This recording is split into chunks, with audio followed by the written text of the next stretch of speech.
Friend, मेरा नाम है अंकित और स्वागत है आप सभी का एजुकेशनल वे पे। आज हम बात करेंगे हिंदी में संज्ञा के बारे में। तो प्लीज़ वीडियो को आप लास्ट तक देखिएगा और इसको देखने के बाद आपको किसी भी एग्जाम में संज्ञा से रिलेटेड क्वेश्चन आपका गलत नहीं होगा। ठीक है, तो शुरू करते हैं। देखिए, संज्ञा कहते किसे हैं।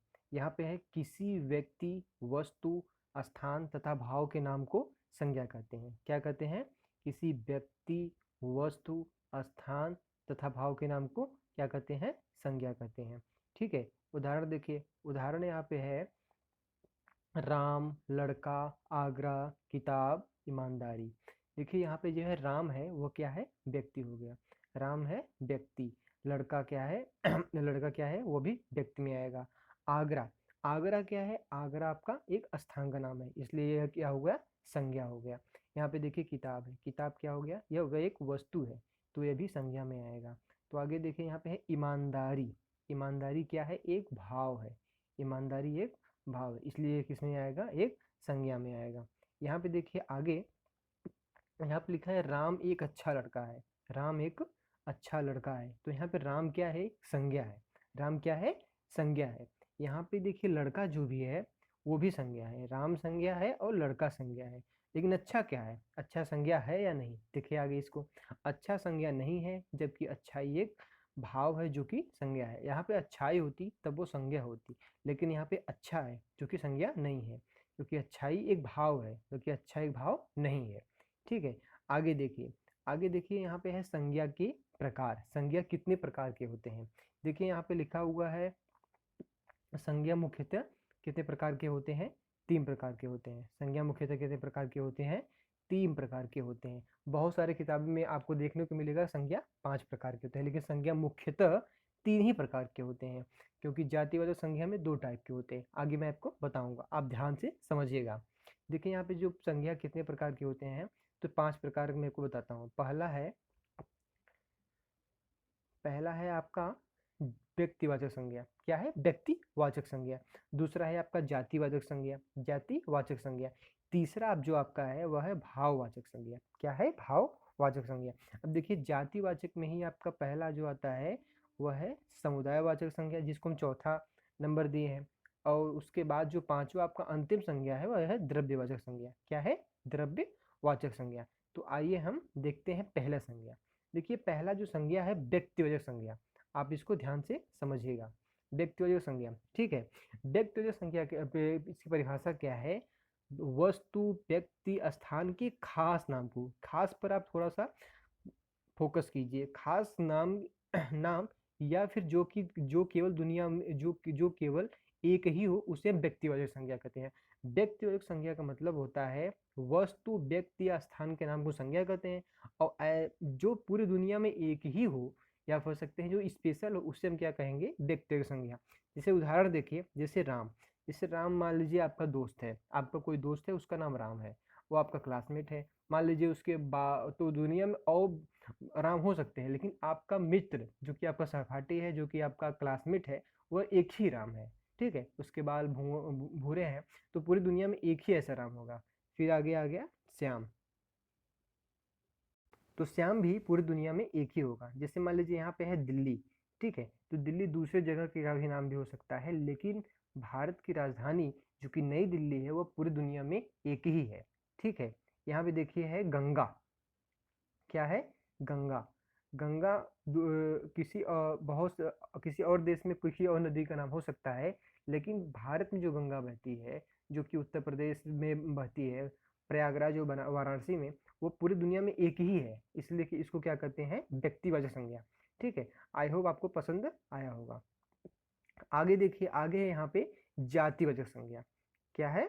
जातिवाचक संज्ञा। देखिए यहाँ पे किसी व्यक्ति स्थान में से, किसी वस्तु व्यक्ति स्थान में से किसी खास को न कहकर, किसी खास को न कहकर, ठीक है, न कहकर, बल्कि उसकी पूरी जाति के लिए हो, तो उसे हम क्या कहते हैं?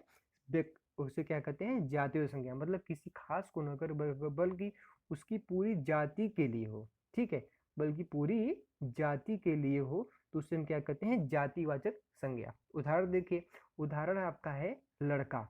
जैसे लड़का अगर हम अगर मैंने कहा तो उसमें राम, श्याम, मोहन सभी आ जाएंगे। ठीक है, मैंने आदमी कहा, आदमी में दिनेश, महेश, सुरेश सभी आ जाएंगे। जैसे मान लीजिए यहाँ पे शहर लिख दिया, तो शहर में दिल्ली, मुंबई, कलकत्ता, न्यूयॉर्क, सभी शहर आ जाएंगे यहाँ पे, ठीक है। आगे देखें यहाँ पे नदी। अब नदी जैसे ही मैंने बोला, तो यदि मैं गंगा का नाम लूंगा तो यह वो व्यक्तिवाचक संज्ञा होगा। लेकिन अगर मैं केवल नदी का नाम लूंगा तो यह जातिवाचक संज्ञा होगा, क्योंकि नदी में सभी नदी आ जाएंगी, गंगा, यमुना, ब्रह्मपुत्र, गोदावरी, ठीक है। जैसे मैं यहाँ पे पर्वत, तो पर्वत में यहाँ पे सभी पर्वत आ जाएंगे। अगर मैं यहाँ पे बोलूंगा गाय, तो गाय में सभी गाय आ जाएंगी, काली गाय, सफेद गाय, और जो भूरे कलर की गाय होती है सभी गाय आ जाएंगी, ठीक है। और आगे है आदि, ठीक है। आई होप आपको समझ में आया होगा। यदि आपको वीडियो समझ में आई है तो वीडियो को लाइक कीजिए और चैनल को सब्सक्राइब कीजिए। आगे देखिए, आगे है आपका भाववाचक संज्ञा। क्या है? भाववाचक संज्ञा। देखिए इसमें क्या है, जिससे भाव स्पष्ट हो रहा है, ऐसे शब्द जिससे भाव स्पष्ट हो, ऐसे शब्द जिससे भाव स्पष्ट हो, उससे हम क्या कहते हैं? भाववाचक संज्ञा। उदाहरण देखें, जैसे मान लीजिए क्रोध। क्रोध क्या है? क्रोध एक भाव है, ठीक है। इसे आप मतलब बता नहीं सकते, लेकिन ये आपके अंदर आता है, तो एक भाव है। घृणा, आप किसी से घृणा करते हैं तो एक भाव है, ठीक है।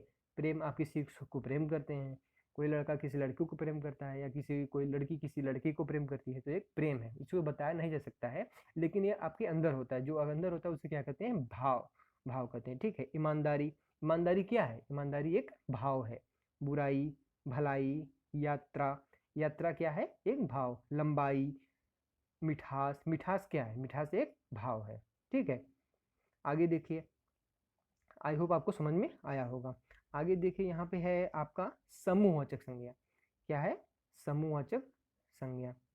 तो समूहवाचक संज्ञा, समूहवाचक देखो, देखिए समूह को प्रकट करने वाले संज्ञा को समूहवाचक कहते हैं, ठीक है। ऐसे संज्ञा जो कि समूह को प्रकट करते हैं, तो समूह को प्रकट करने वाले संज्ञा को क्या कहते हैं हम? समूहवाचक संज्ञा। जैसे देखिए सभा, तो उदाहरण देखिए सभा है। सभा में क्या किसे कहते हैं? जब 4 या 5 लोगों का या फिर उससे अधिक लोगों का जब समूह इकट्ठा होता है उसको हम कहते हैं सभा, ठीक है। तो एक समूह बना तो उसको क्या कहते हैं? समूहवाचक संज्ञा। देखिए गुच्छा। गुच्छा का जैसे अब मान लीजिए बहुत सारे अंगूर हैं, अंगूर के समूह क्या कहते हैं? क्या कहते हैं? गुच्छा कहते हैं, ठीक है। बहुत सारे इस तरह की चीजें हैं तो उसको हम क्या कहते हैं? गुच्छा कहते हैं।